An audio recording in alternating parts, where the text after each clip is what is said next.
trending, kaliwat ka ng ibinibenta online, binubudburan o ginagawa ng sari-saring spices para umanghang, gaya ng ginagawa sa Pinas. Nakatikim ka na ba ng spicy dried mango?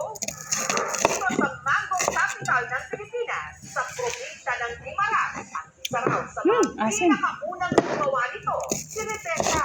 Yung ginawa namin, parang nag-experiment lang ng gawa ng spicy na dried mango. Asim. Nung tinikman namin, ay, ang sarap pala.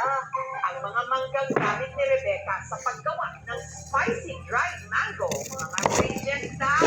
Hindi maganda yung sizes, deform, mayroong mga scratch sa skin. So, sabi ko, kailangan may magawa tayo dito. Ito, Sarap to. nadala niya sa Sarap. kanilang plan. Pinakaturo natin dahil nagagamit kami ng reject 48 hours bago siya ipaprocess. Sa dried mango, 20% na may asim at saka 80% ang tamis.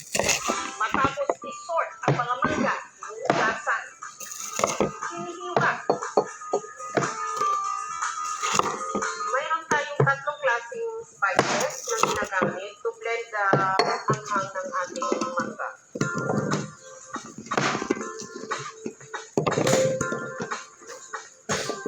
Ipapasteurize natin siya to disinfect ang ating mga slices para na hindi siya mabutukan. Ito ate ang magandang negosyo, ano?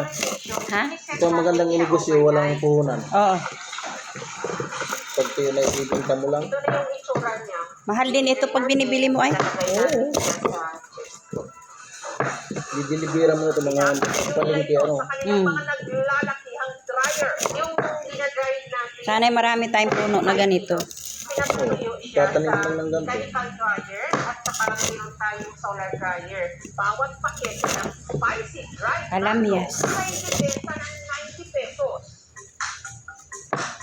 Kailangan lang pala talagang magandalagang init. At Pangit din pala ito pag na ano, Nangingitim. PA.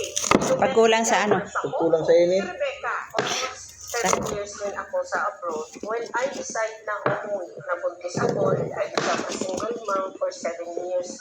dahil inalap daw siya doon sa paghahanap ng trabaho, naglakas loob siyang magnegosyo.